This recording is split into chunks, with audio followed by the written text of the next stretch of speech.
Thank you, and thank you very much for your presentations. As was said, it'll be really useful in terms of the piece of work that we're trying to do here.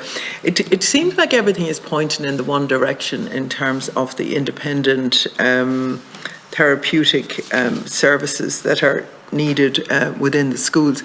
Could you maybe, Niall, just elaborate on that and how that would work? And why, if we know what needs to be done, why aren't we doing it? And, you know, why aren't we like doing the Dorset model when we know that, as was said in your own statement, you know, the reduction into CAMS is €1,000. So it all makes sense.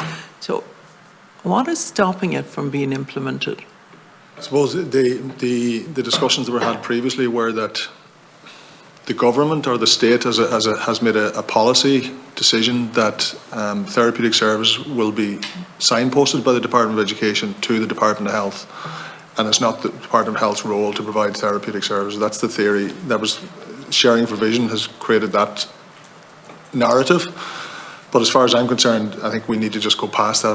The time has come to move forward from there, because again, even if you had every single staff member that you needed in the Department of Health or HSE services, you would still be taking your child out of the system they know and trust and love in the school setting and bringing them away and bringing parents with them and away for an hour. It could be a whole day travel to get somewhere.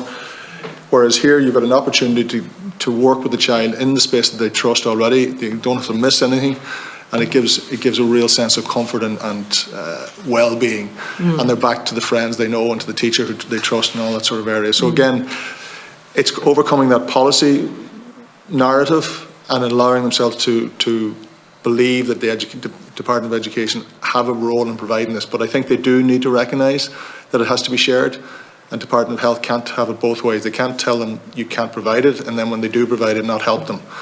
It's that sort of sense of siloing to the detriment of our children at the centre of it. So as I say, and I think I was astounded by the level of change in the English model that reduced those number of children. Because again, what it shows is two things. One, it shows that it can be done, but two, it shows that a lot of those children should never have been on the CAMS waiting list either. And that's what's happening in Ireland.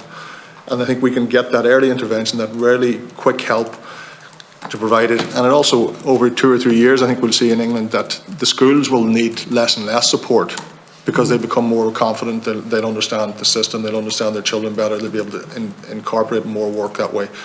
So I think, rather than suggest why we complain about what hasn't been done, it hasn't been done. I'm saying it for a long time, but if it is being done now, let's get it done right, and let's get it done together. And I would urge the Department of Health to row in behind this, to help the Department of Education to make this happen, because it will be the same. There'll be a lot of professionals sharing, and I think it's a great opportunity to make a better system with possibly even just the same number of resources. But as you've had last week, you have a number of professionals ready to join the workforce as necessary. And I think it really can be a world-class system if we work together on it.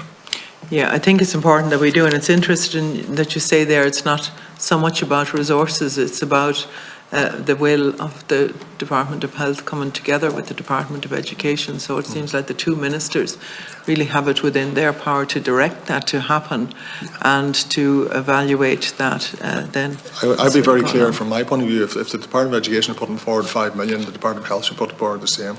And you can really move this on very fast. Yeah. And I think they would save the same. They'd save more than that very quickly. Okay. Yeah. Hopefully that will happen. I just want to ask Mr. Cohen-Kane to you talk about engagement activities of fighting words do with marginalised and disadvantaged communities, mostly communities and children with disabilities and those experiencing mental health problems, those with special educational needs. Can you just elaborate on that and how that's done?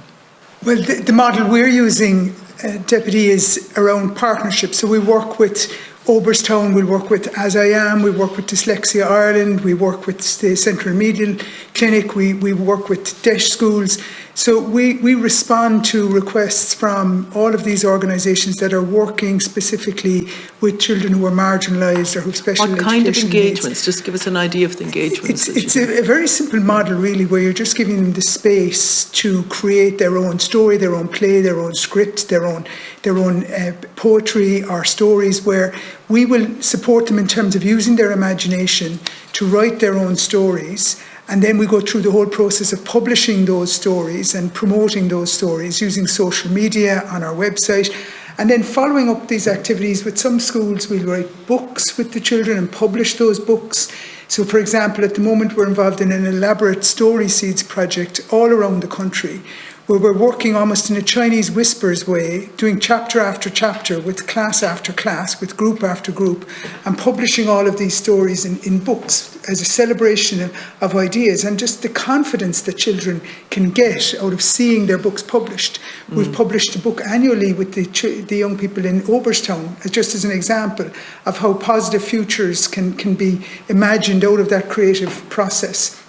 Right. So we've done books and stories with the children in the CRC and as I said, in DESH schools.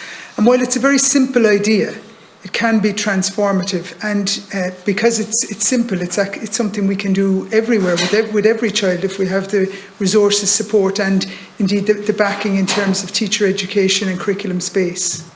Right. Thanks. Just in terms of the referred to speakers and speakers. Within the schools, relevant specialists and others to discuss topics on mental health. What sort of speakers would you like to see visiting the schools? It was referred to in your presentation. Myself? I think, yeah, in terms of bringing speakers into the school. I think that's sort of they're creating a specialist education, mental health specialist or education specialist within their team, and that allows them to invite people. I think it would depend on the schools, I suppose, what would add to it. But again, what they're doing is that professional will be the sort of general professional engaged with the school and checking in with whatever school at what they needed. And it could be a talk for the parents, it could be a talk for the school or for the children, it could be an engagement of some way, it could be a workshop. So again, it's that sense of we're doing work all the time on your mental health and your emotional well-being so that you can educate yourself better, and we can provide you with as many opportunities as possible. And it's not a job the teacher has to do then. Yeah. So again, it takes all that pressure off, and the children begin to trust that individual, the teachers, the principals. And again, you can imagine 3 years later, you'll be doing a whole different things than you would be doing in the first year. So it just depends on how you work on it.